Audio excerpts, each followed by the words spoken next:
Welcome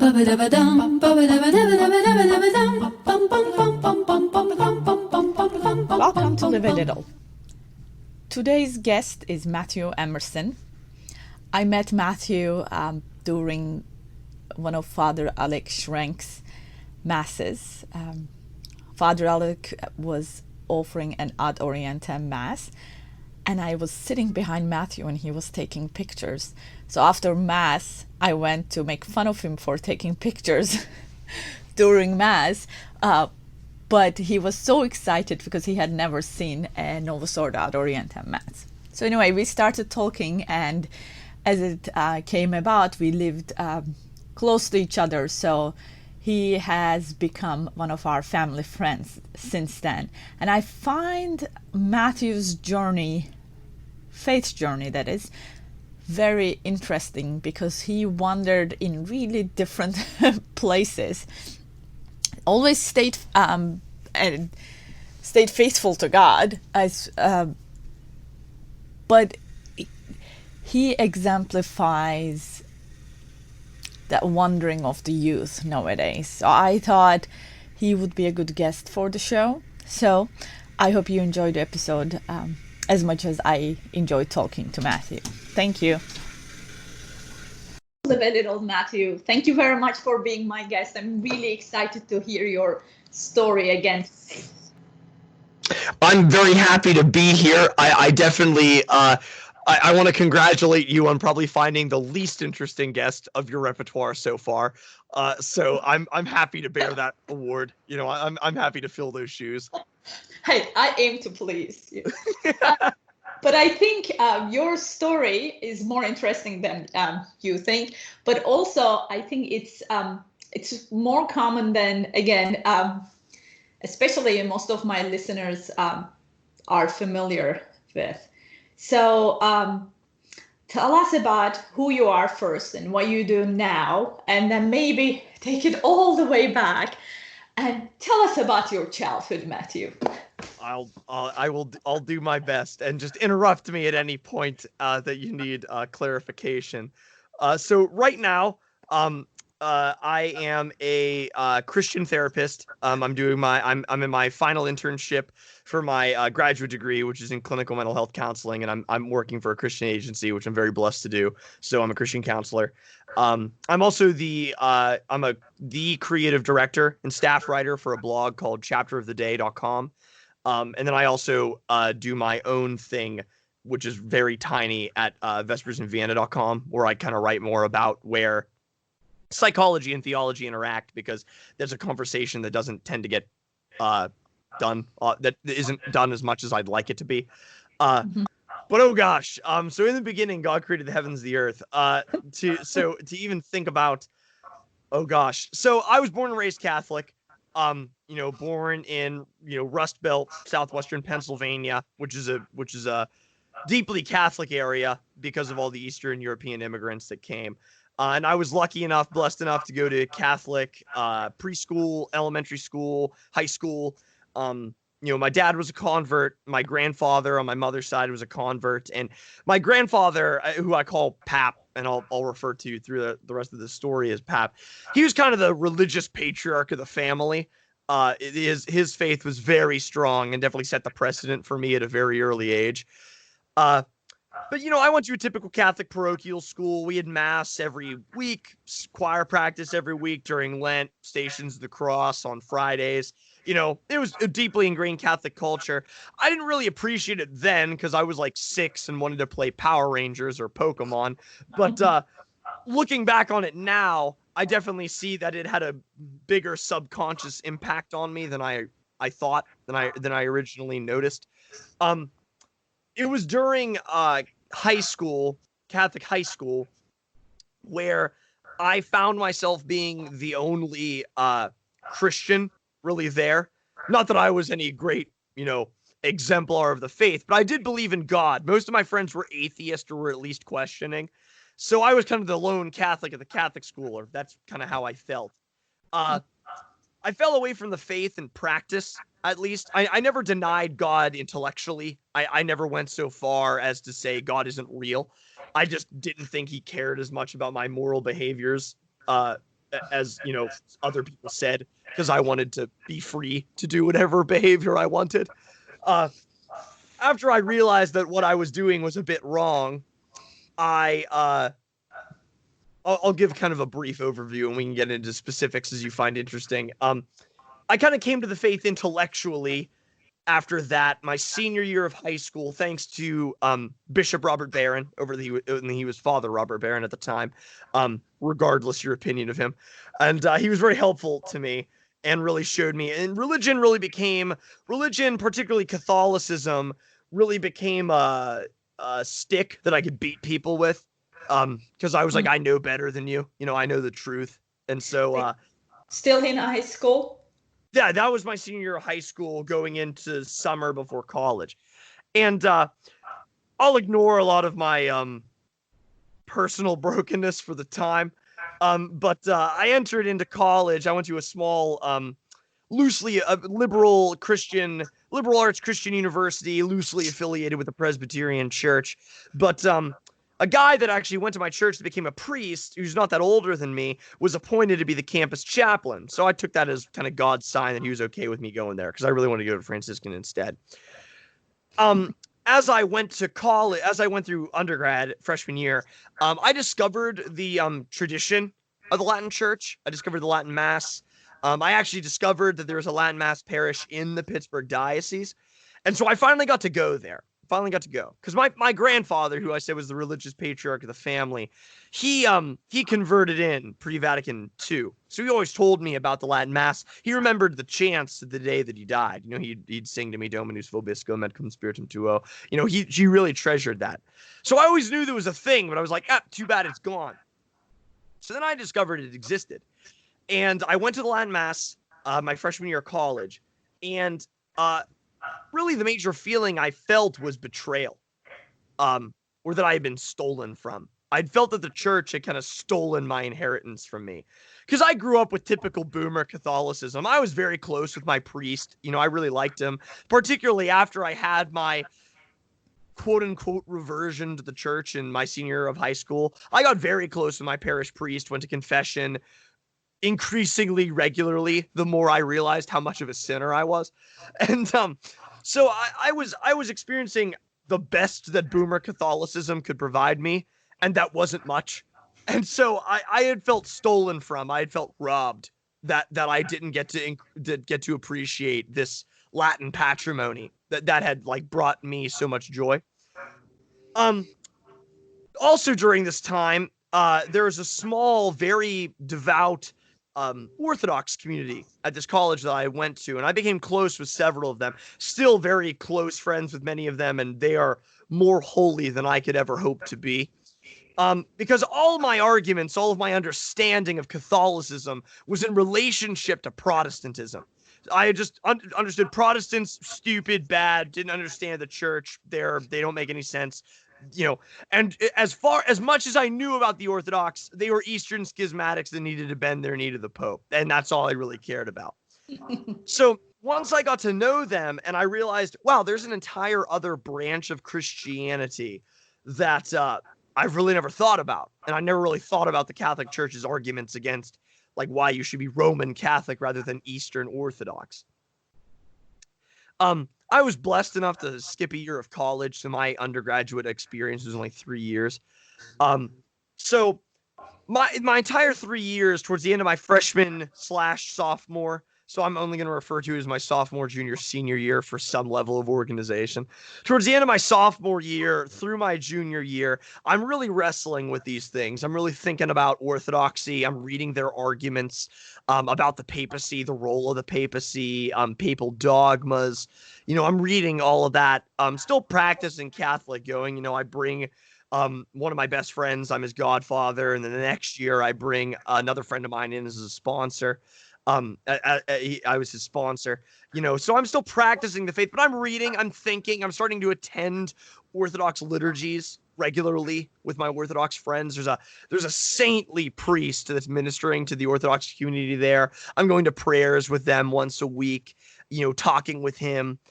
And I just experienced the beauty of the Eastern liturgy, liturgy of John Divine Liturgy of St. John Chrysostom, the Liturgy of the Pre-Sanctified Gifts during Lent, their prayer rules, acathists. I'm experiencing kind of an entire different expression of Christianity that I barely knew existed. Come my senior year of college, my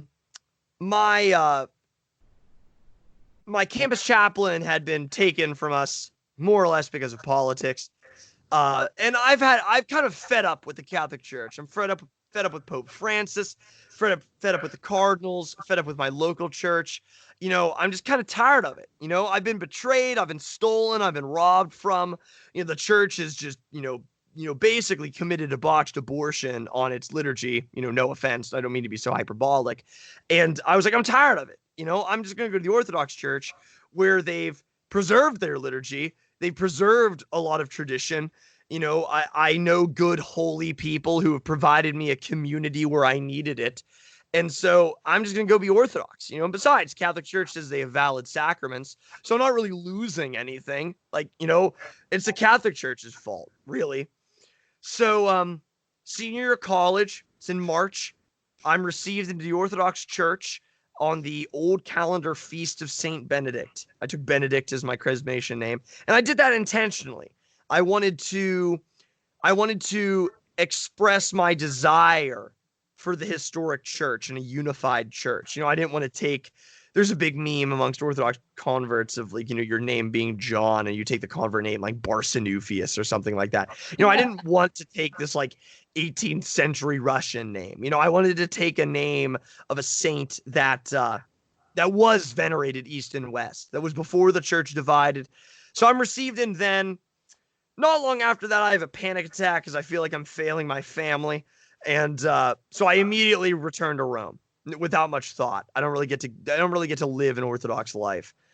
So I live the Roman Catholic life for a bit, get embittered with that because I really didn't want to be Roman. I just did that because I knew that's what my family wanted.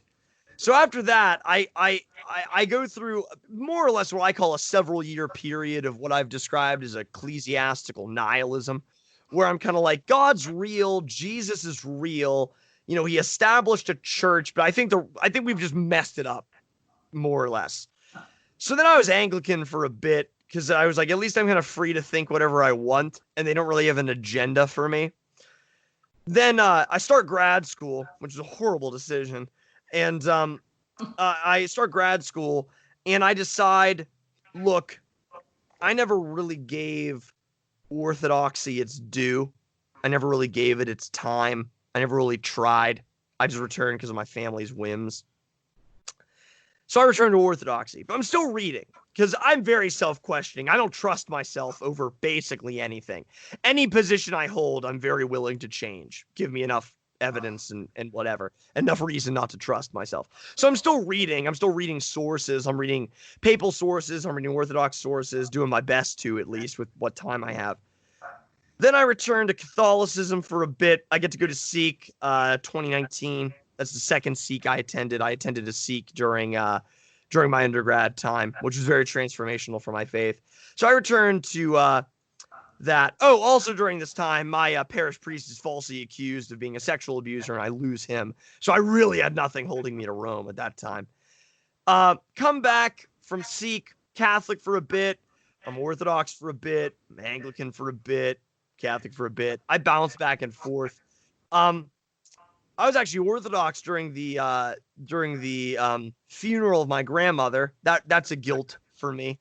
I didn't receive communion at my own grandmother's funeral, but I read her eulogy, and so I take some comfort in that. But anyways, after that, after reading and soul searching and just, kind of tearing my hair out, wrestling over all of this, I come to the conclusion that whether I like it or not, I'm Western. Deep down in my heart of hearts, I'm Roman Catholic. I do think that early church sources lean towards Rome. Not that I don't think that there are good arguments out there for Orthodoxy. I'm not here to bash on the Easterners really whatsoever. They make a darn good case for themselves. But I come to the conclusion that in my heart of hearts, I think I'm Roman Catholic. And whatever God's calling me to, I think that I at least pray that he uses it in some way to help smooth over some of the divisions between East and West. And so, I after bouncing back and forth and struggling and wrestling, I kind of humiliatingly return right back where I started. And so I went from being kind of an unquestioning rad trad to what I call myself a questioning trad now. That's kind of where I'm at now. That's a very brief overview, but I'm sure Daria can lead me into any of the specifics she's curious about. No, it's like this bouncing back and forth. I hear it. I hear it a lot, right? I mean, I've done it, and many of us did it because we just can't find any security where we land, and we don't trust ourselves. And I mean, one of the things you skipped also, I mean, you kind of told us almost like your intellectual journey, but also there's a lot of emotional stuff, like your parents passing away, these priests coming and going. It's almost like you just didn't have anything to hold on. I had nothing to cling on to. I had the ideal of the Latin church as presented on the internet, but I didn't really have that in my own personal life. And with multiple priests that I was very close with being stripped from me, and then pressures, I don't want to demonize my parents at all. I imposed a lot of my own stress on me about what I thought my parents wanted from me, or what I thought my grandparents wanted from me, or what I thought my friends wanted from me. Because I never wanted to disappoint people. I never wanted to make people sad that I had made a decision. I never wanted to insult my Catholic priest friends by becoming Orthodox. I never wanted to make it seem like I was ungrateful for anything they did for me. I never wanted to disappoint my family or make it seem like I was disappointed in the way that they raised me. But I just had nothing to cling to. Because, the modern church, the Novus Order Church, I'm very comfortable saying this. I really don't care anymore. Censor me for all you like. The modern church is more or less garbage. It doesn't give the young people. And I say this as a therapist. I'm not even saying this as someone who suffered through I say this as someone who suffered through it himself. And I say this as a therapist. Us young people, us millennials and under, we've been promised a lot of things and weren't given them. We've lost a lot, and I'm not saying that as some entitled youngster. I'm not saying I just want this perfect socialist utopia. I'm like a monarchist, basically. I'm not coming across that way. What I mean is, exactly, we were given nothing stable. We were given nothing to hold on to. We were given a vapid, shallow theology. We were given this touchy-feely Jesus that really doesn't, Jesus should both comfort you and terrify you in every way. He should make you uncomfortable and at peace. You should look at Jesus as both a Lovecraftian deity and your best friend. Like that is the dichotomy that you should have with Christ. And we just were not presented that. We were given a church that wanted to bend to the whims of the modern people when modernity gave us nothing. Modernity gave us vapid lies and addictions and false intimacy, and we were given nothing.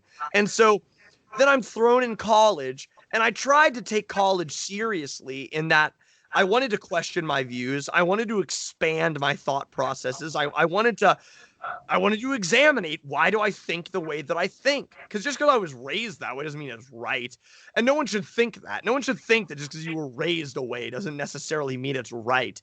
It could be, very well could be. If you're blessed to be raised in a trad Catholic home, you're probably raised in the right. But that doesn't mean you shouldn't think about it. It doesn't mean you shouldn't make it your own. And so I tried to take my college seriously and respond to the people that God put in my life. And I don't regret my decisions. I don't regret, and maybe I sound heretical. Maybe I need to go to confession for this. Just let my confessor know, since you know who my confessor is, Daria. I don't regret my decisions. I don't regret doing it. I don't regret being Orthodox. Don't regret any of that. God showed me a lot. And my gosh, did he humble me in every way, shape, and form. I still need humbled more. I don't regret it. It's part of my story now. It had its ups and downs, but I did it because I was searching for him, and the modern church did not give me a way to search. So I had to do it all myself. I mean, obviously this happens way too often. I think we talked about it before, but one of the most common emails I get is people's children converting to Islam when they're in college. I mean, this is, of course, There was a great article on First Things about this. There was an Anglican that converted to Islam. It was, I cannot think of the title right now, but it was fascinating. Oh, I'd love to. And it's like, I mean, it's more common than people realize, but I think it's like the same, like people are reacting differently to the same disease almost. It's like they're all emotionally and unsupported or intellectually unsupported. The Christianity we offer is all watered down and it's all squishy and feely and it doesn't hold you steady. And then people try to go, what?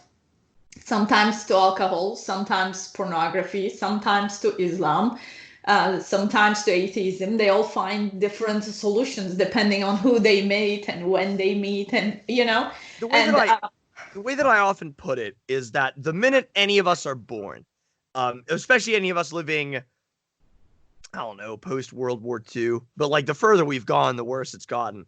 The way that I often put it, the minute we're born, the snake of postmodernism bites you. And when you're baptized, because I'm not using this as an allegory for original sin, but when you're baptized and you're grafted into the church, that snake's taken out of you. The fangs get removed, but the poison is still there. And it all affects us in a different way. And that's what we're all suffering from. And we turn to porn, we turn to whatever, because we're all trying to figure out how to alleviate this pain. Self-disclosure, I'm like an existentialist when it comes to psychology. So like if I get really into like suffering and meaninglessness, that's why. But we're all trying to deal with this pain and alleviate the pain of living. And the church, which has the ultimate answer, which is Christ and taking up your cross and following him, just doesn't offer it. Like it's holding the antidote, and it's like, I don't know. And then it wonders why all the young people leave. Right. I mean, it's so common, your story. And you know what? Not everybody ends up in Orthodoxy, but they end up. I got lucky to follow the traditionalist Christian group. Right. It's funny. I don't know if you've seen it. There's a new series on Amazon Prime, Upload. Have you seen the commercials for it? I have seen the ad for that. I hesitate to watch it because I'm kind of terrified of what it means. No, it is, because the only reason I wanted to watch it, it's like this, this is where our desire for immortality is going to take us. Yeah. And I just watched a few episodes. I think I watched maybe 2 or 3. And so people upload, right before they die, they upload. Consciousness goes in a computer. Yes. So, but it's in this like paradise of like beautiful lake and forest, and you live in this Victorian style hotel room, and they still like make you pee and eat because that's what gives the illusion that you're alive. And you at the same time, you can talk to people who are alive, right? I mean, it's so creepy. And then that just sounds like a modern hell. Like that just sounds miserable. Yes, it is. And I think it's like, and there's one character who doesn't want to be uploaded. It's like one of the main characters' dad. And he just wants to die the traditional way and go to heaven the traditional way. And I'm thinking, this is without Christ in Christianity, without the hope of heaven or fear of hell, this is where we are going to end up. And it's so sterile. And, it made me think, like, when I was an atheist, I used to think, like, I don't want to live forever. How boring is it? Like, everything you ever loved will turn to ash after, I don't know, 5,000 years. There's a couple of cool literary examples of this. So Tolkien, a lot of people mistake that the elves were allegories for angels. They aren't. Like the gods in Tolkien's universe are the angels. The elves are also an allegory for man. They're an allegory for transhumanism. They're an allegory for what, even though Tolkien claims he hated allegory, but there's actually a great lecture by Dr. Ryan Reeves on Tolkien and Lewis. He teaches at Gordon Conwell Seminary. Highly recommend. But anyways, the elves are an allegory for transhumanism in that if you were immortal in a fallen world, you'd just be sad and miserable the whole time because all you'd experience was sadness and death and fallenness. Same thing with vampires. Vampires have to feed on the life forces of others. They're given immortality at what cost? They're miserable. They can only stalk the night. You know, like they're kind of these tragic creatures in a way. I know that might sound weird, like for someone to say about vampires, but it's true. They're these tragic. And there's a great priest called Father Brandon, I think LaRoche on Twitter, and he did a great thread on zombies being a great evangelization tool for the like the desire for immortality in a godless world. Like there's nothing appealing to it. We would just desire one another and we just eat one another. Like it just wouldn't be good.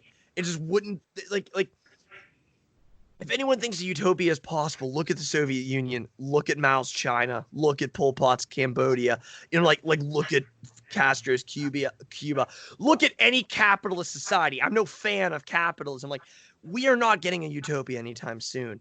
And if you think it's just the system's problem, no, it's humanity's problem. Like we're not getting there. Right. And as you said, like the Catholic Church has the only thing that could offer some kind of happiness and fulfillment in this world. Not to say that, you know, obviously not the what is that prosperity gospel? I'm not, you know, the church never promised that. Not to say that there won't be suffering, but the only fulfillment, and it's just constantly held back, as if we are kind of ashamed of it. But when I was watching this show upload, I'm like, oh my goodness.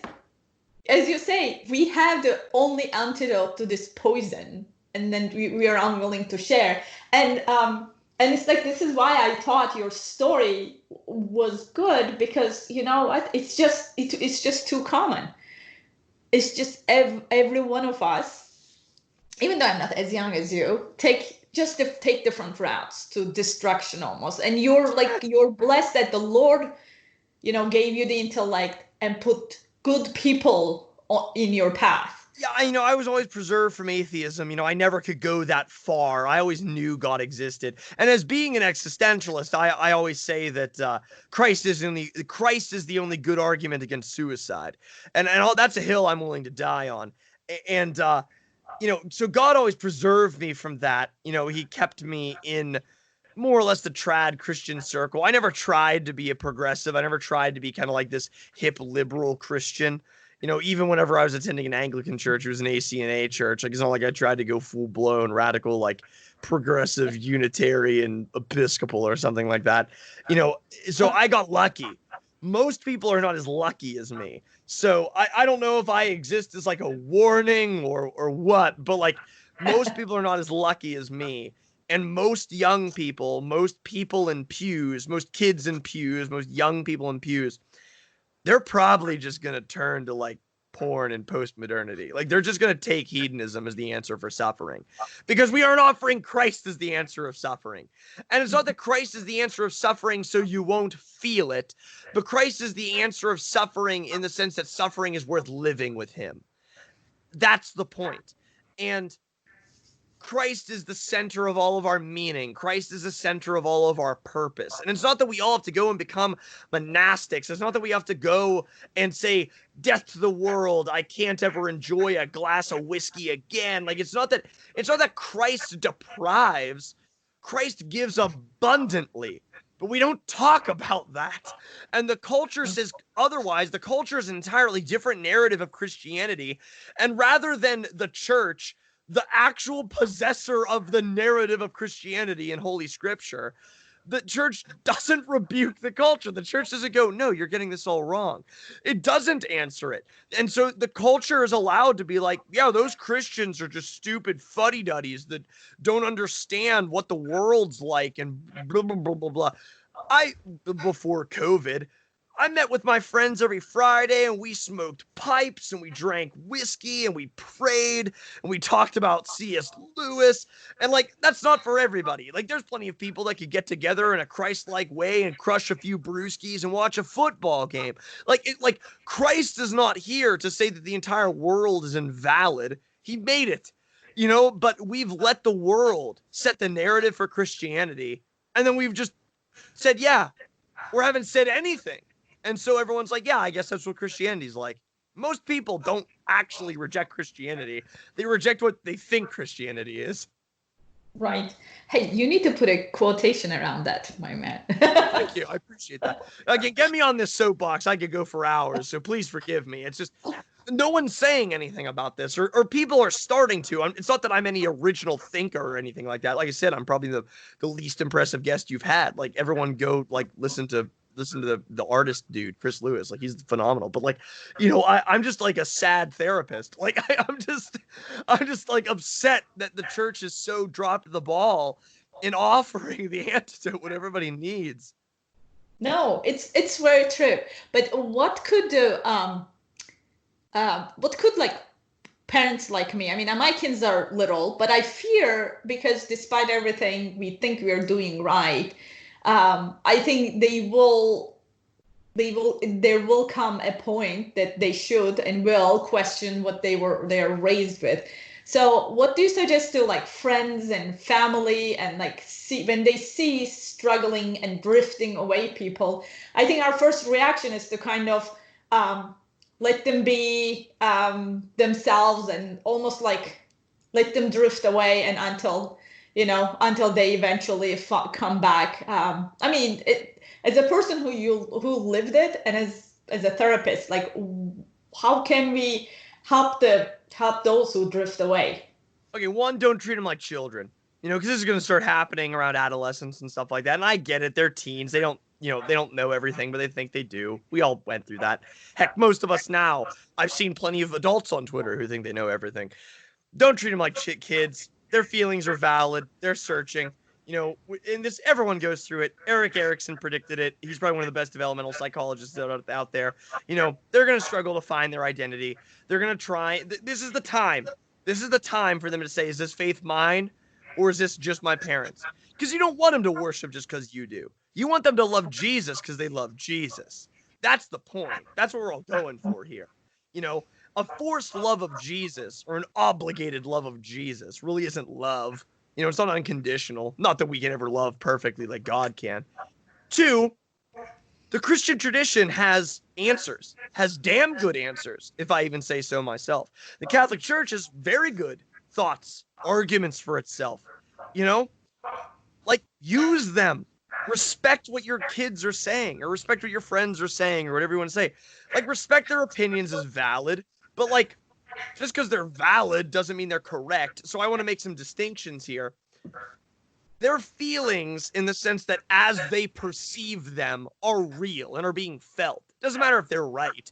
Like, as a therapist, I don't validate a schizophrenic when he says that there's a squirrel in the room telling him that JFK's alive and spying on him. But if a schizophrenic is in my office telling me that, I would say, man, that must be, a really exhausting way to feel. I'm not saying it's real, but I am saying that feeling that way is exhausting. So, like, it doesn't matter if they read The God Delusion and suddenly think that Dawkins is the preeminent philosopher of the world, which he isn't. And, it can be refuted in the sentence by a baby, but like, that's neither here nor there. Stick to science, stick to biology, buddy. But anyways, like just because it doesn't mean that like the God Delusion didn't surface real feelings or questions that they didn't have answered about the Christian tradition. So respect them as persons, as human persons who have a right to question. One of the 12 apostles is famed for being doubting, even if he did more than just doubt. So don't treat them as children. Treat their feelings as valid. Don't be afraid to present the authentic teachings of the church, but do it with grace. Don't be like, oh, you stupid kid, if only you knew better. That doesn't get anywhere. That doesn't show people grace. That's not how Jesus treated anybody in the Gospels. That's not how any of the evangelists treated anybody. Paul didn't treat anyone that way. Paul went to the Areopagus and said, no, yeah, you're right. You're right with your unknown God, but I know the unknown God. If you want to know him, I can tell you about him. It wasn't like, you stupid pagans worshiping Zeus who believes in Athena, like popped out of his skull. Like, he didn't go out and call them all like intellectually disabled and then tried to tell them about Jesus. Like, he said, like, yeah, you're right about these things. Or be like, yeah, the Catholic Church respects reason. Let's talk about this reasonably. Because it's not all about faith. Heck, our religion is founded on historical fact. Was the resurrection real or not? Lee Strobel, Case for Christ, is a phenomenal book on this. Brant Petrie, Historical Case for Jesus, phenomenal book on this. We aren't ill-equipped, you know. We own the truth. The burden of proof is on the people that don't believe. And so, like, but be gentle about it. A lot of people question religion, not because intellectually, but because of experiences. They've experienced bad Christians. They've been treated poorly by their parents, you know. So one, here's another request of mine as a Christian therapist, as parents, as friends of people, as relatives. Live out your Christian faith authentically. Don't make prayer at meals seem foreign. Don't make hanging a crucifix or bowing your head at the name of Jesus weird or uncommon. Inculturate Jesus and the church in your everyday life. Don't make Christ seem like a foreign entity that comes in on holidays.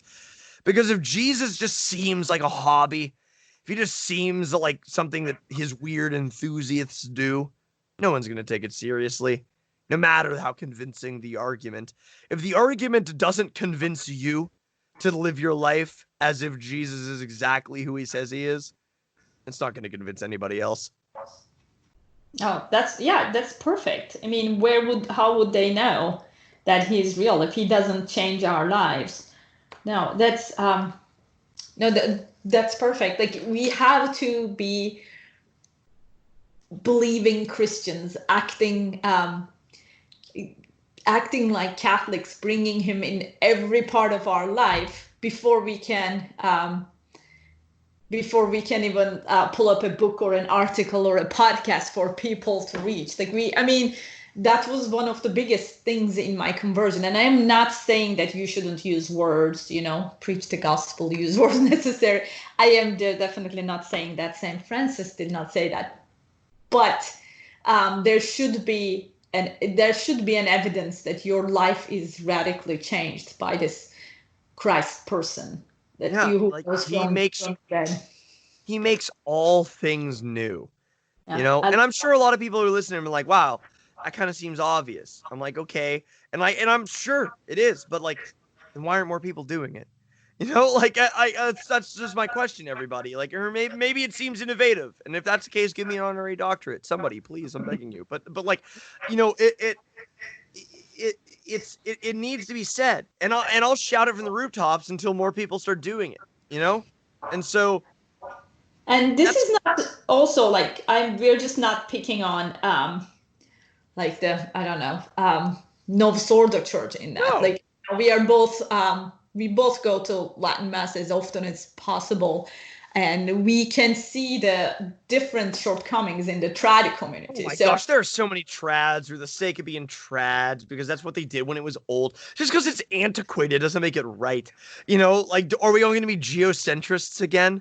Like, that's what offends me. Like, tradition, good, love it. I adore it even, I've sat alone in my house long enough during COVID. I'm like, yeah, maybe like nothing's real except for the TLM, but like, but that's neither here nor there. Point being that tradition, good, old ways, good, priests and cassocks, good.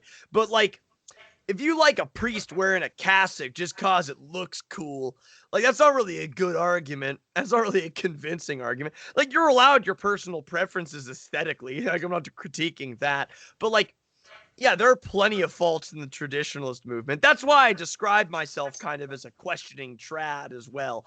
Because like, I have found that a lot of trads just kind of, not that you shouldn't submit your intellect and will to the church. Like, that's what we're all called to do as Christians. Be it Protestant Christians who truly believe in sola scriptura, all of your opinions should be submitted to the holy word of God. Catholics' opinions should be submitted to the holy word of God, and as it's taught by the church fathers and the magisterium of Christ Church. But like that doesn't mean that it's just like, well, because it's old means it's right. Like that doesn't help anyone. Like that just makes you as blind as like a independent fundamentalist Baptist that thinks the KJV is the only way to read the Bible.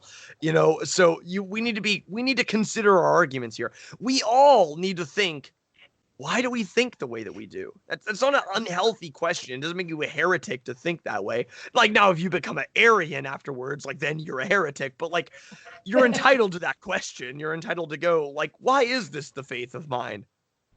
Right. And it's not like before that we can kind of lean back and hope that the culture will, excuse me, the Catholic culture will carry our, ignorance or lack or desire to read and learn or pray. Or priest sermons will carry. No, they won't. Like most of what we hear is not going to be good. Right. So, so this is like, I just don't want people to think that just once you go to the Latin Mass and all will be well, which is better, obviously. Yeah. We've kind of, I've talked about this before, you and I have, but it's not a magic potion. Good liturgy is a big part of the solution, but not all of the solution until as no, late. It's not a magic wand. It's not. Yes, and we have to, like each one of us, we have to rise up and just reach out as much as we can. We complain about how the missionary and evangelical spirit has been crippled in the last 50 years, but at the same time, one of the tendencies I see in the trad community is that here I found my safe place. Right, like this is my bunker, and I'm just gonna sit here. I don't need any more people, and I'm just gonna sit here with my family and just wait until the storm passes, which is never gonna pass. It's just that's as we talked about it, it's the human problem. So as much as liturgy is a very big part of the solution, we still need to reach out to that young person who's trying to drift away, and just find a place that maybe you can slowly bring him in or bring her in, or just not like give him that little tiny tether to cling on. So it's not like there's like a little lifeline back to the church and to life, hopefully. So that's why I thought your story kind of shows how unconnected we are despite all the communication channels we have, and how most of the young people are left like wandering on their own at the end of the day, on the internet, like watching YouTube, listening to podcasts, reading this and that, but still they're all alone. Like it's almost that physical human factor is not there anymore. But what it really was, it really was, like, especially for me, with Orthodoxy, it was a couple good, holy people, like living out their faith that so deeply moved me, and that I really hadn't seen anywhere. That moved me to be like, yeah, maybe there's something here. Maybe there's something for me here.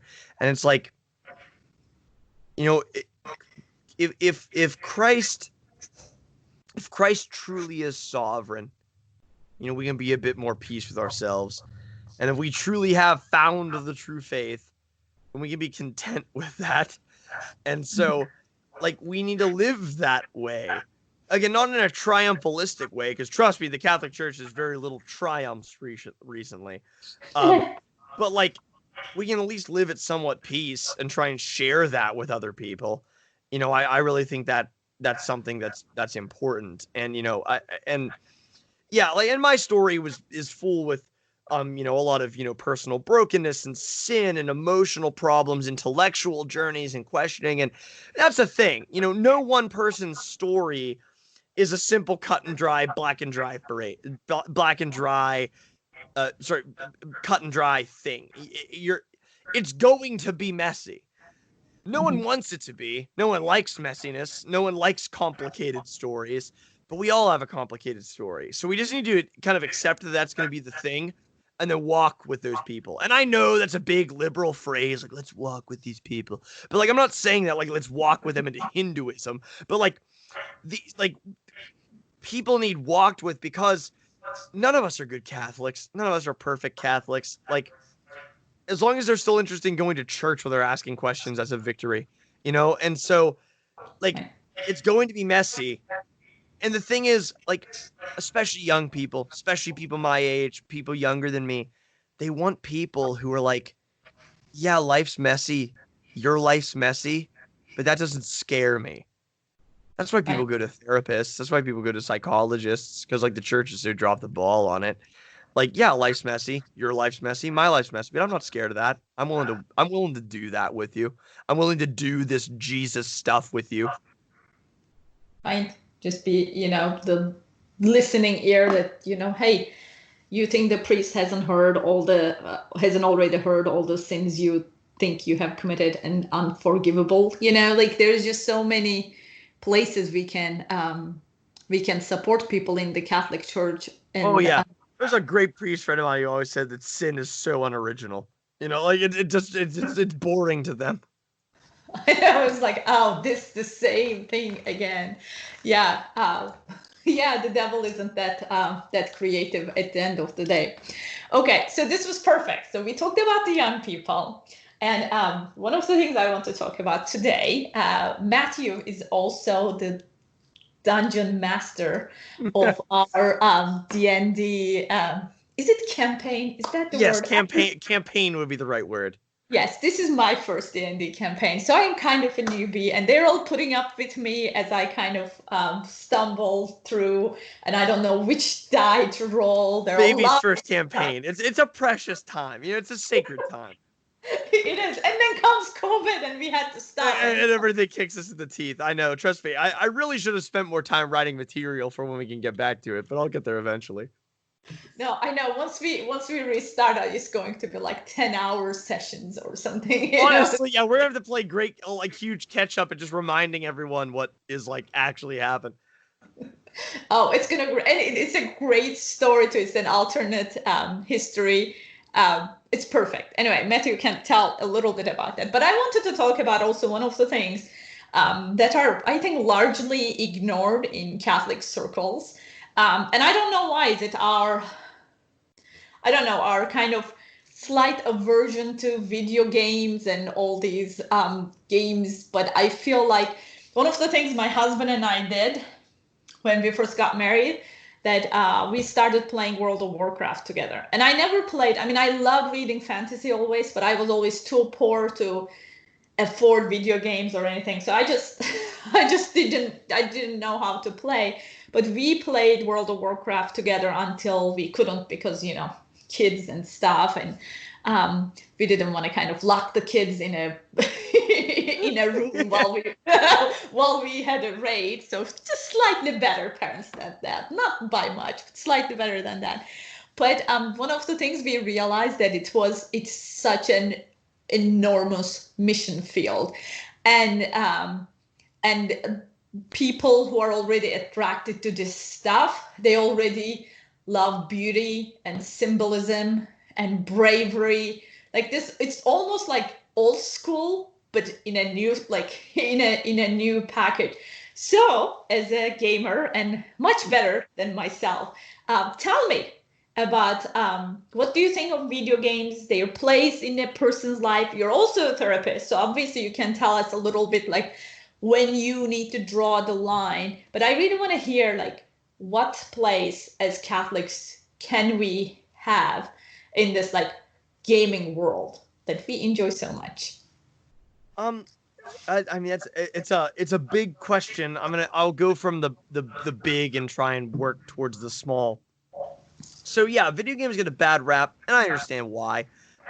They've been abused and insulted by the media and blah blah blah. But Tolkien had and Lewis and a lot of the Inklings, all of them, they really understood the power of the imagination. God gave it to us for a reason.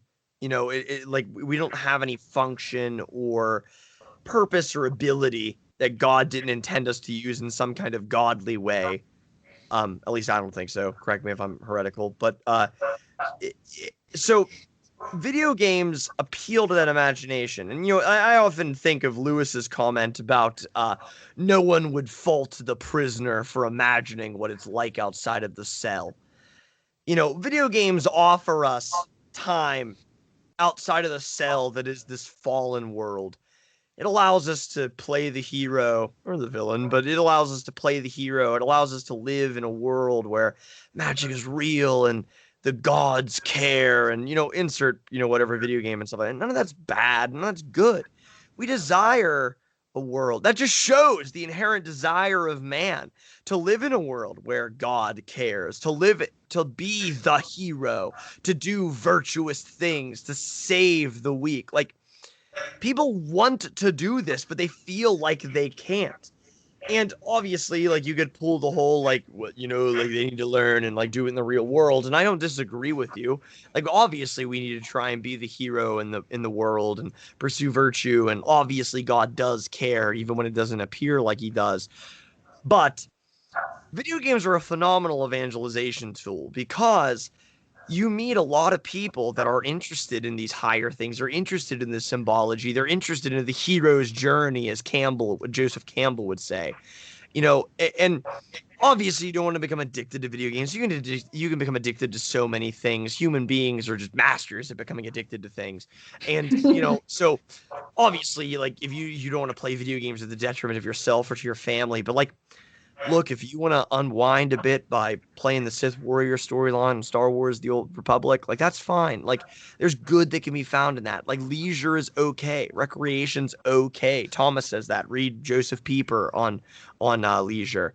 Like, it's fine. Like, it's good to relax that way. Plus, there's such an untapped wealth. There's an ore vein, whatever you want to call it, of mission territory under the nerds, the gaming crowd, that the church just writes off because they think video games bad because media says so. I'm not trying to simplify everybody's argument about video games, but it's like that's where it boils down to a lot, that at least I often hear as a trad Catholic and also a pro gamer, adjusts glasses and scratches neckbeard. But it's there's more to it because it shows a hunger.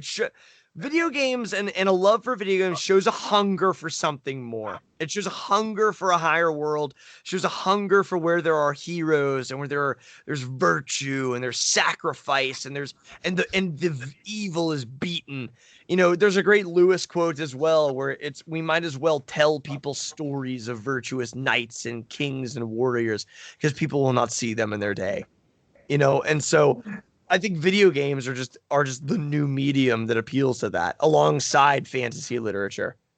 So if you're going to demonize, and this is a hill I'm willing to die on. So, at Duke Emerson, throw anything at Twitter at me if you're angry with me. But, still I'm willing to die on. If you're willing to throw out a lot of video games, throw out Lord of the Rings, throw out Chronicles of Narnia, throw out the Space Trilogy, like, I'm not equating Dragon Age Origins to the masterpiece that is Lord of the Rings, but it appeals to the same craving in man. And yeah, there's bad things in them. There's illicit material in some of them. Not saying that there isn't. I'm not, there's nuance to all of this. Things aren't black and white as much as we want them to be. But video games are such an untapped mission territory because they do appeal to the higher senses, and they appeal to the higher senses in a younger generation. And so we either need to get with the times, and not in a Vatican II way. We either need to get with the times or continue to scratch our heads and be like, why are all the young people leaving? Yeah, it's I think it was a YouTube homily talk by Father, I don't even know how to say his last name properly, Ripperger? Oh, the Ripperger, yeah. Okay, good. Okay, and one of the things he said that he's seen in trad communities is that their young are leaving. One of the reasons is that they're deprived of things that are like not evil, just because like it's almost like we want to be this like Catholic Amish, right? Like if we just kind of go back in time and just live, that kind of, I don't know, what is that, rural lifestyle. And I am trying to grow stuff. It's just not growing. I have a black thumb. So I'm not against any of those. But the reality of our life and our children's life is that like we shouldn't deprive them of legitimate pleasures of life or entertainments of life, because I think video games, maybe especially for boys and girls too, but especially for boys, are an attraction to them as they grow up. And there's no reason to deprive them from this pleasure that actually makes their imaginations work. Like we just need to, even if you don't like it, even if you hate video games, or, you still need to become part of their lives somehow. If become part of the conversation, instead of kind of, hey, this is sinful and evil, which it isn't, as you said. We just need to find a way to become that conversation. Like, we like it. It's like, Yeah, not everyone will, and that's fine. But we can't just blame. And also, like, if you think that people are going to get through this world without seeing evil and experiencing evil and all of this stuff, again, I'm not saying hand a 4-year-old Call of Duty, but like, people are going to experience evil whether we like it or not. And like, this is a thing I've thought about a lot, especially, again, me joking, being an existentialist. Like, we are attracted to darkness, whether we like it or not. There's something about it. I think the Gospel of John articulates it perfectly, but either way, we're attracted to it. We like it. It's mystery to us. There's a hauntingness in the darkness. There's a way called exposure therapy, like in video games, where people can experience evil without having to like experience evil. And I don't think that that's necessarily bad. I don't think simulating that's bad. I don't think showing people that the world isn't all it's cracked up to be. We are not living in the New Jerusalem yet. I think it's okay to show people that way. And this is one way, because like, exactly, when we try and make these, one of my biggest pet peeves is echo chambers. When we try and make these echo chambers, again, not that people have a right to be wrong, like we are supposed to pursue the good, pursue virtue. I don't have a right to be full of vice, but, like, people need to question, people need to work on this, and echo chambers don't help anything. And if we are not equipped to teach people the way the world actually is, and then help them work to transform it to the way Christ wants it to be, we're doing our children a disservice. We're doing our young a disservice. It is, and they will be lost in the real. Yeah, and they'll fall. And they'll fall. Yeah, it's we are sending our daughters, only one for now, and not with the quarantine, to learn judo, so she can defend herself when she grows up. And somebody criticized me for exposing my daughter for because it's a close contact sport. I'm like, nobody. She's going to grow up in this world, and somebody's probably going to try to take advantage of her. Yeah, and we do not live in an integralist monarchy under St. Louis. Like people just need to know how to defend themselves. I'm sorry, that's the world we live in. It doesn't matter what you want the world to be. It's what it is. Yeah, it's almost like that it's just this imaginary world out there. And yeah, I had never thought about it, video games, that way, especially when they're like older. Before college, Yeah. But it just to give them kind of an it's just letting them taste alcohol at home before.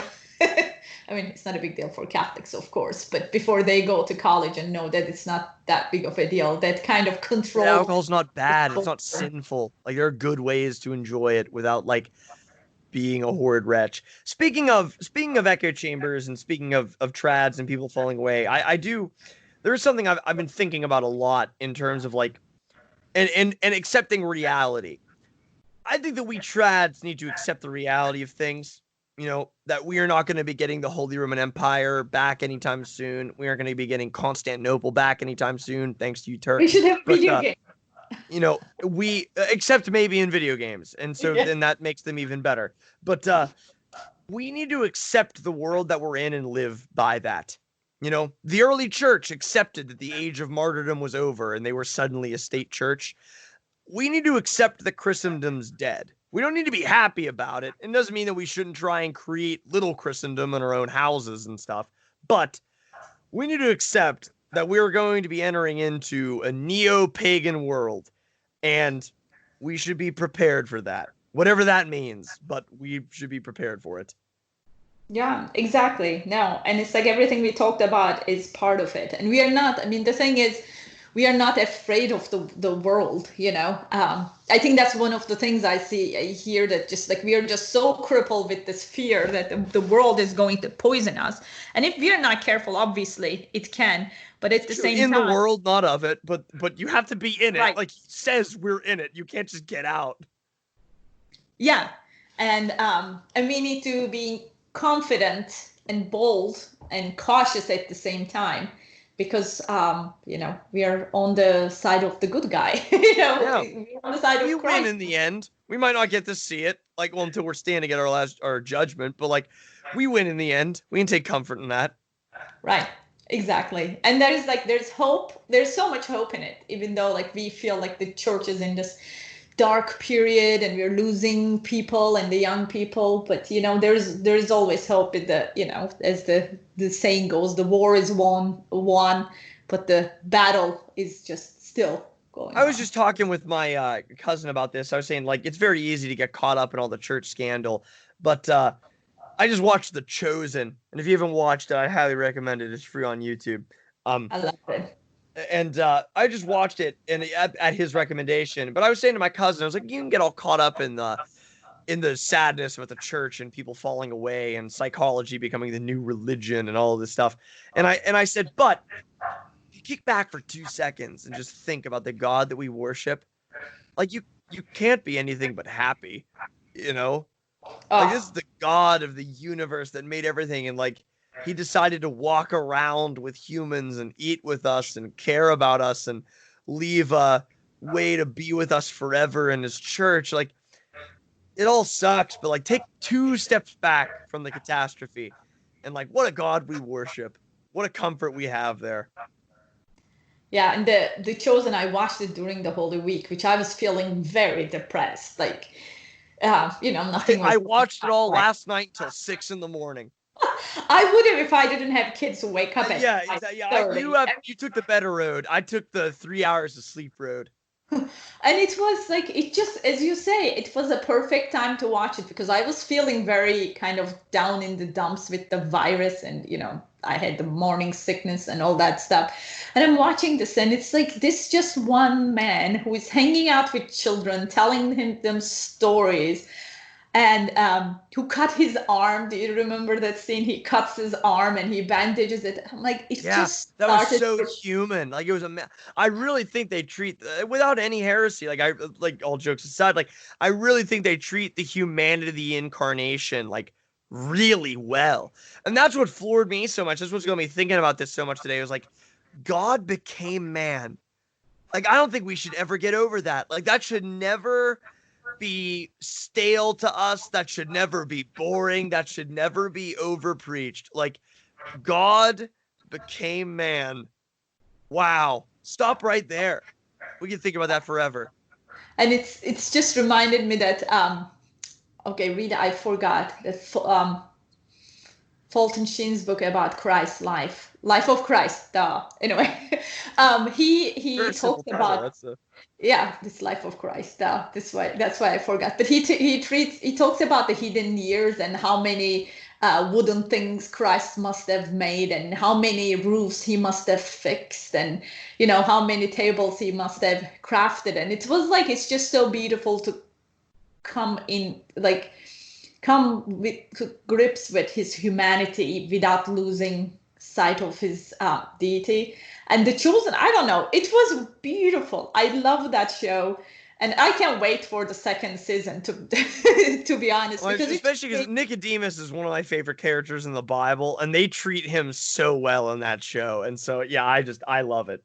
I know, it was excellent. And my son keeps asking about Nicodemus, and I think, like, I didn't know he was a saint. Nicodemus is my boy.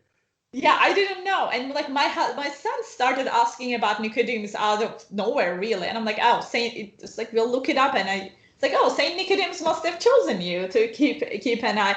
And it just shows that like the human frailty and our desire to stay in comfort or follow Christ. I don't know. It was just beautifully done. If you guys haven't watched it, it just like Please go. do yourself a favor. Again, it's all free on YouTube. The people behind it seem like really good people. I'm very critical of Christian media, by the way. You know, I'm very critical of it, and I give, you know, it really wasn't that preachy. Like it was a well done show. Mm-hmm.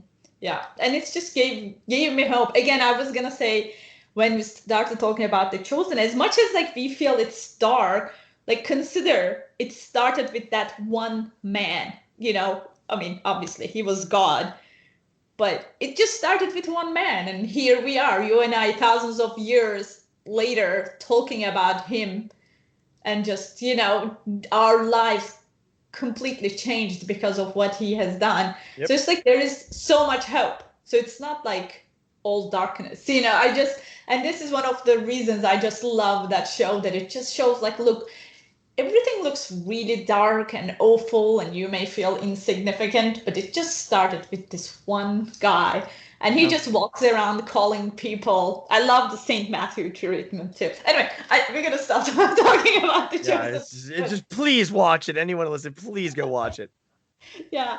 Oh, anyway, this was perfect, Matthew. And thank you very much for coming on. Is there any last thing you'd like to add? And tell us your blogs and where we can find to harass you. Of course, yeah.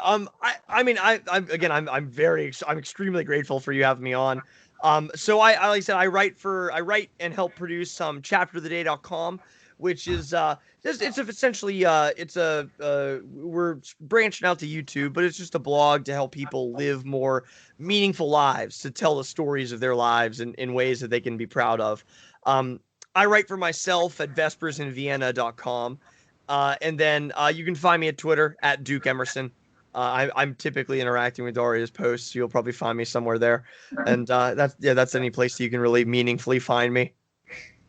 Perfect. And thank you very much, and good luck finishing up your master's, and hopefully no more schooling for you. And thank you very much again for your time. Thank you for having me. Bye.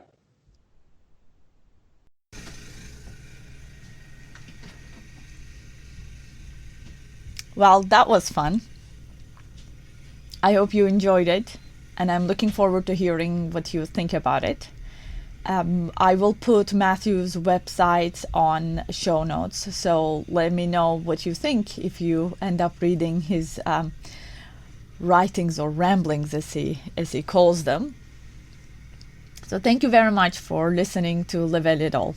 You can find me on Facebook, Twitter, on Instagram, and you can reach me through my website, daryalittle.com.